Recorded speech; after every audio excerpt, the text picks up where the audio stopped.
Okay, underneath the hood of our 1971 Dodge Superbee. This car is all correct in every way. It does retain its original numbers matching 383, still has the original cast iron intake manifold on it, Holley carburetor, correct air cleaner assembly for it, Presta-Lite distributor, updated newer design Mopar silicone spark plug wires, power steering with the big wheel on it,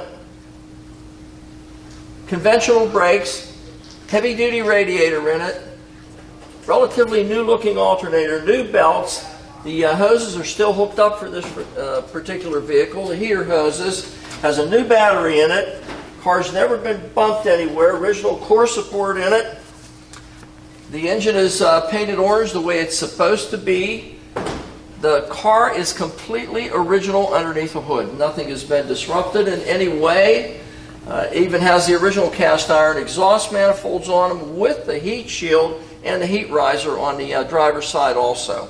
Original coil, original hoses, nothing has been changed on this engine. It is as it came from the factory in 1971. Also has the fender tag on it to verify all of its options and accessories that were ordered new on this vehicle in 1971. Great compartment under the hood here. They rated them at 335 horsepower. Grossly underrated. A great running engine. This particular one is also a 4-speed. Fantastic under the hood. Let's go around it and see what we can see outside. Well, this is another one of those cars that we just received here at Hankster's in South Daytona, Florida. So this is the first time I'm going over it. We got the car, we washed it, we detailed it out a little bit. So at this point we're going to go over it and you're going to see what I see. So we're going to just give you a complete walk-around video on this car showing every defect that I can find.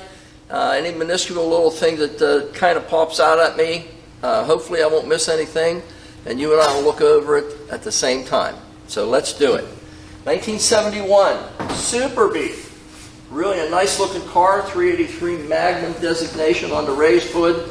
That was a Superbee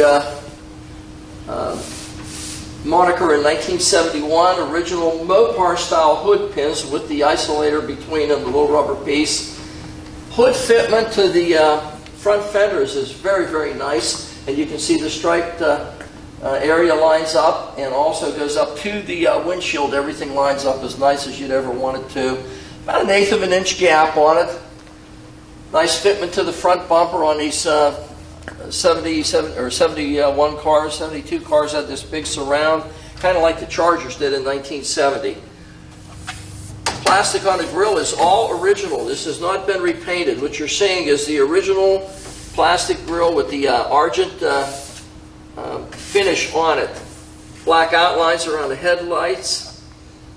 No breaks or marks on the plastic whatsoever in the grill. This side is the same as the other side, just totally undisrupted. Dodge designation on the driver's side. Grill is in excellent condition. Chrome on the front bumper is original and absolutely gorgeous. And the alignment is absolutely gorgeous also. I can't believe it fits that well for a bumper that large. Really looks great. Front parking lights are just as sweet as could possibly be. Nice clear plastic lenses on them yet. The front valance has no pull marks or anything on it. I see absolutely nothing wrong with the front end of this car. The fitment of the hood, the finish, the paint. Fantastic paint on this vehicle. I don't see any marks or absolutely nothing on it. Superbee moniker on the front.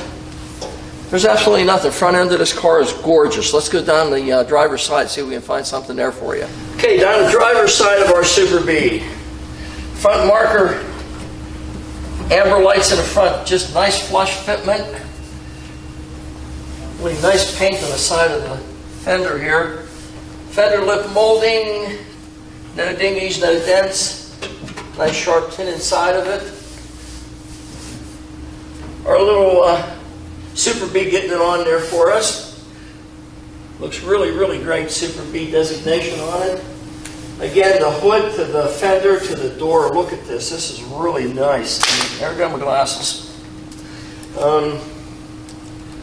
There's no deviation whatsoever from the front fender to the door on this car. Really fits nice. And to the rocker panel also. Original arms, aftermarket blades on them, a newer blade. Tinted front windshield, trim around the windshield is really nice. No marks or dents in it at all. Front part of the windshield, where the dash transitions on to the base of the windshield, there's no deterioration, no fade on the black paint. And looking straight down through the windshield on the top of the padded dash, there's no waviness or cracks or deviations or whatsoever in it. Chrome mirrors, dual mirrors on this one, sport mirrors. You could get them painted or you could get them chrome. These happen to be chrome. Obviously a black vinyl top. Absolutely no bubbles or raised portions or anything. No rust underneath where they usually would start to separate. This one has none, zero. Little tiny mark here. About 3 or 4 of them. It looks like something, maybe somebody's broom fell against it 3 or 4 times. Other than that, there's really nothing. The window wipes are the original ones. They have not been replaced, nor do they need to be. They're still very, very nice condition. Paint on the door handle, very nice and original.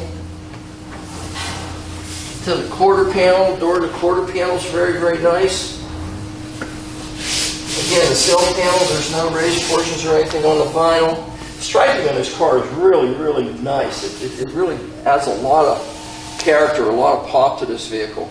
It does have, I forgot to mention, the original style rally wheels, 14-inch rally wheels that this car would have been optioned with from the factory, with a set of Kelly white letter tires that really add a lot of character to it also. Quarter panel. Wheel lip molding, the same as the front with no marks whatsoever, absolutely none.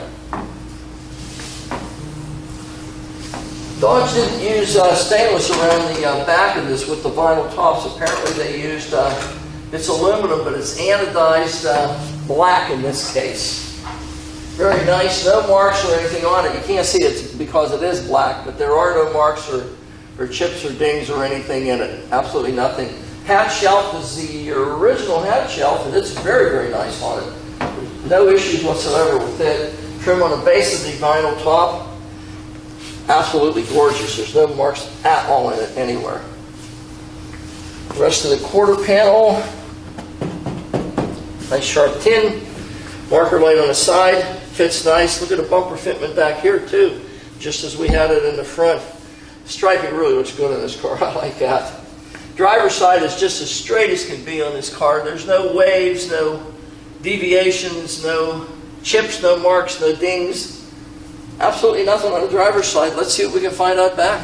Okay, around the back of our Superbee, 1971. Paint is absolutely gorgeous on this deck lid too. Kind of hard to see all of it at one time with this big wing, which would have been an option on this car. I'm sure it shows on the window tag. The paint is very, very, very nice on this car. A little tiny bit of an overhang here. Not enough to adjust though. I mean, it's literally so close that, you know, I guess we're not looking at a Porsche or a Ferrari here. We're into low parts here. This side here is absolutely flawless though. Absolutely flawless. Anyway, back to our little Superbee. Trim around the tail lights. All the plastic is still the original Argent paint. Again, the lens is just as the parking lights were in the front, just as nice and clean and sharp as could be. The whole way around, there's no breaks or stress cracks or anything in the plastic through age either. It's just as nice as it was in 1971, and it hasn't been redone. That is original. And from what I can see, the majority of this car, other than maybe being touched up here or there, which we really can't tell without a paint meter, but it appears to be mostly original paint. This car is a very nice car. Rear bumper. Well, same as the front, and you can see it just lines up gorgeous. Absolutely nice. Chrome is just as nice as it was on the front one. No dents or dings or anything in it. The fitment, you can see, is just absolutely gorgeous. Two chrome slash cut extensions coming out before the rear valance, before the rear pan, which doesn't have any pull marks or anything on it. The back end of this car is absolutely gorgeous. I don't see anything at all that is amiss on it. It's a nice car so far. We got to find something though. See if we find something on the right side. Okay, passenger side of our Superbee. On the home stretch here, nice sharp tin, Barker light, nice and flush. Everything as nice as you'd ever want to find. Again, the striping really adds a lot to these vehicles. Trimmer on the vinyl top on this side, just the same as the other one. Absolutely gorgeous. No blisters or bumps or anything on the vinyl on this side. Again, the vinyl trim where it goes onto the body, just as nice as you'd ever want to find too. Wheel lip molding, nothing. Absolutely nothing. Door fitment again to the quarter panel, very, very nice. Original handles.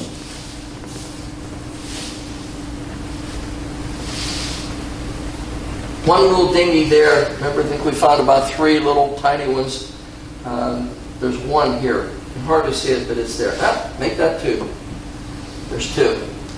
So apparently something had been falling against it. Mom's broom or rake or whatever through the years. Who knows? Trim around the windows or whiskers. Again, original and as sweet and nice as could possibly be hoped for. A little tiny bit of patina on the chrome on the top of this mirror. Just a little tiny bit of pitting. You have to really look to see it. Certainly nothing that you'd ever want to replace. It's original. It's not bad enough that you'd address it. It's fine the way it is. Look at this. Absolutely gorgeous. Pentastar, Mopar designation. Our Superbee again. Correct single mast antenna. Fit to the hood. Back when we started, this is very, very nice. Fender lip. Nothing. Absolutely nothing. Again, back to a nice flush mount on the right front. You're hard pressed to find a better vehicle than this for 1971 Superbee. Nothing on the trim around the windshield on this side either. It's amazing where the dash transitions onto the windshield. Usually you see a little bit of dirt or a little bit of something in there. Absolutely nothing on this particular car. I mean, absolutely nothing. These cars are a little bit different than the original Superbees, like 68 when they originated. 68, 69, and 70 were kind of grouped into one body style. And in 71, they transitioned over into a more modern, sleeker, swoopier style. And some people like it, some people don't like it, you know. It's one of those love or hate things. It's a different body style. Everyone did it differently. You know, Chevrolet changed their Chevelles, Ford changed their Fairlanes and Torinos. This particular car, it's a great color combination. It is the original color that came on this car, the original options from what we can see. It is a 4-speed car, which really gives it a lot of sportiness to have a 4-speed in a Superbee. In this color combination, with the original motor untouched, unmolested. No one's added any power adders or anything to this vehicle. It's just the way it left the factory in 1971. You just went over the whole car with me. This is the first time I went over it. A couple little tiny minuscule marks that absolutely you would not address. The rest of this car is something that anyone would be proud to own. It's available at Hangsters in Daytona Beach. Take a look at it on our website, and we're going to do an interior presentation for you now and see what we can find in there for you. Okay, now we're inside our 71 Superbee. This car is about as fresh one as you're ever going to find in a 71B, I can tell you that. The original headliner is still intact in this vehicle. The sun visors are the original ones. No marks or fading on the mirror. all the associated trim with the original seat belt still hanging in their bracketry on the sides of the headliner, on the sides of the roof. Again, the hat rack, we went over that. It's just absolutely gorgeous, absolutely flawless. The back seat and the front seats appear to be original to me. I don't believe they've been redone, nor they need to be redone. They're just really in great condition. Door side panels in the back are absolutely gorgeous with the, here we go with the ashtrays in the back again. Door panels match the rear ones, and they are just absolutely like brand new. All the associated hardware, your window cranks, your door openers. In this case, the remote mirror actuator on this side is all nice and chrome and shiny yet. Everything is fine as can be. It's an upgraded car interior-wise. It does have bucket seats as opposed to a bench. It does have the wood grain down, carrying on into the rear side panels also, and on the door panels, as you can see, and on the dashboards, the instrument cluster surround, and the dash side on the passenger side also. Pistol grip shifter, 4-speed. Got to have that. This is definitely a 3-pedal car, and you can't have a real sports car without a 4-gear in it, and this guy's got it. Steering wheel has no breaks or cracks whatsoever in it, which is unusual. Most of these have shrinkage through the years. This one has none. The Trident type Dodge moniker in the center of the wheel, and the wheel itself is all just as fresh as nice as can be. Again, no fading on the gauges, which does have full instrumentation. It has a clock as opposed to a tachometer in this particular dash. I guess you could get one or the other. You could get a tach or you could get a clock. This guy decided he wanted to know what time it was other than how fast the motor was turning. Carpeting is nice and fresh. It appears to be the original carpeting. Kick panels appear to be original also. They're nice and clean. I don't see a thing in this car that is out of place. Not a single solitary thing. This car is as fresh on the inside as what you just witnessed us go around and find on the outside. It's the first time I went around this car too. I've never been in it before. We are going to go for a ride in a few minutes here and find out what we can get underneath this thing and show you a presentation underneath the car also. But interior and exterior, what we've just done is absolutely exemplary. This is as nice a 71 Superbee that you would ever find. Even all the rubbers are nice and fresh looking yet, and I don't believe they've ever been replaced. That's all original yet. Got a nice one here, guys. You got to take a look at this on our Hangsters website. Fantastic 71 Superbee in a 3-pedal car, 4-speed. Check it out. Okay, we just started up our Superbee, and do a quick check on things here. Horn is definitely working. Obviously the forward speeds are working. Let's see if our light were... Yep, there's our reverse light, shows that we're in reverse. The alternator charge is working. Fuel level, half tank, it's working. Oil pressure is working. We just started it, so the temperature is not registering yet, but it will be working. Let's see, wipers. The wipers are definitely functioning as they should. Speedometer is going to go in a minute here as soon as we pull out. The clock is not working. The clock in this vehicle is not working. Let's try radio. I haven't tried one of these for a while. It's trying.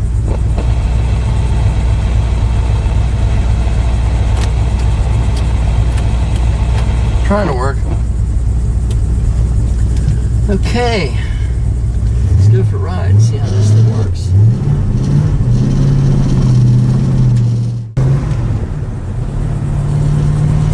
Speedometer working as it should. Nice for Chris 383. We showed some signals, right? Right turn signal functioning. Left turn signal functioning. Car going down the road straight as can be. No hands on the wheel. I'm going to go straight here. No hands. Working fine. Straight as can be. Let's try brakes. No hands on the wheel. Stops right down, smooth as can be. Whoop.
car, no shakes or shimmies or wobbles or anything. Nice car. Well, we're underneath our 1971 Superbee. This particular car is a 4-speed car, and it is a matching number, date code correct 383 engine that this car was born with, not a restamp. The real engine that this car started life with. Heavy duty sway bar in the front, 11x3 brakes in the front, heavy duty torsion bars on this particular car the way they came from the factory. The tie rod ends all look nice and fresh, steering gear looks all nice and tight. Linkage to the clutch, everything looks nice and fresh. The boot is even nice and resilient on it yet. 2¼ inch pipes transitioning off of the standard cast iron exhaust manifolds on this vehicle. Subframes are very, very nice. There's a little bit of a superficial ding here from being jacked up through the years. I really don't see a little tiny one there where they must have put the 2 jack stands. Other than that, I don't see anything at all on the subframes. Very, very nice. The aprons adjoining the subframe structures to the front fender supports are very, very nice on this car. No one's made any attempts, at least, to jack them up through the years on it. It does have a 833 Chrysler 4-speed heavy-duty transmission in it. There's a little bit of a leak to it. I see a drip there. It's the switch for the reverse lights. Going to have to be replaced. That's why we have a little bit of a drip here. Just so you know, it is there. It's not going to be there when you get this car. You see there's no oil drippage whatsoever from the engine, which has been taken out and completely redone, completely refreshed. The clutch and pressure plate the same way, I'm sure, has been completely replaced. The transmission, however, does have somewhat of an oil leak. We're going to have to address that prior to the sale of this vehicle. Floor pans on it are really, really nice and all original, and they still has the original splatter undercoating that Chrysler did put with these cars from the factory. Linkage on the 4-speed looks very, very nice. Everything's lubed up the way it should be. None of the shift rods are bent or distorted in any way. The crossover substructure from your subframes is really, really nice. The structural supports coming off of the rocker panels onto the floors the same way. Luckily, no one has ever jacked anything up on them. The 2 fuel lines for 71 that are original coming up the, or going back, the passenger side of our Superbee. Brake line is original, doesn't need a replacement, and it looks just as nice and fresh as it was the day it was installed. Parking brake is functional, and all the gear appears to be good on it. Our 2¼ pipes go into a set of stock style under chassis mufflers. They have a nice sound to them. They're not as throaty as a turbo muffler or a Flowmaster, but pretty close. They're a set of shorty mufflers, have a really, really nice crisp sound to them. We're halfway through the car, no problems with the floorboards, substructures, anything so far. One little tiny leak which we're going to address that we pointed out. Other than that, everything seems to be just the way it should be. Let's see what's on the second half of our guy here. Okay, here's our 2 under chassis mufflers, brand new as you can see, that go into, I'm going to call them 2 1/8 inch tailpipes. These are 2 1/4. We're going to make those 2 1/8 inch. They appear to be about that size. The subframes in the rear, one little tiny jack mark here, a little tiny one here also. Through the years, very, very, almost not noticeable, but I'm pointing it out because it does exist. The torque boxes in the front, very, very strong, no distortion, no jack marks or anything on them. Absolutely gorgeous undercarriage on this vehicle. Retains a lot of its originality too, with the sound deadener that Chrysler has put on this whenever it was new. Fin drums in the back, drums in the front, we did mention that. There are a newer set of shocks in the rear, which are air shocks. The shocks in the front are also replacement shocks. a newer type replacement shock. This arch to the rear springs is very nice yet. There's no collapse whatsoever to them. Nicely stacked set of rear springs on this guy. 8 3/4 heavy duty Chrysler rear end in it. Original gas tank, a little tiny crease right here. Looked like somebody hit it with a hammer or something. Nothing to compromise any function of the gas tank for sure. Drop downs in the quarter panels are all original with the original tabs yet. The original holes out the back. I don't see anything on this car that doesn't reek originality. The sound dender is all intact on it. Cross member joining the two substructures in the back. No pull marks or anything on it from being yanked with a chain or something through the years or being tied down that way. As a matter of fact, none of the holes in the subframe anywhere show any pull marks from being shipped, tied down, and pulled on too hard. This car is a very, very nice, strong, original car underneath. Other than that oil leak that I pointed out, I don't see anything that that you could possibly consider a fault on this vehicle. Everything is nice and straight as could possibly be. It's a nice car. It's a lot of originality to it. Other than the one little tiny defect, that's it. Pointed out everything we possibly could underneath the vehicle. It's a nice car. Take a look at it. It's on the Hangster's website.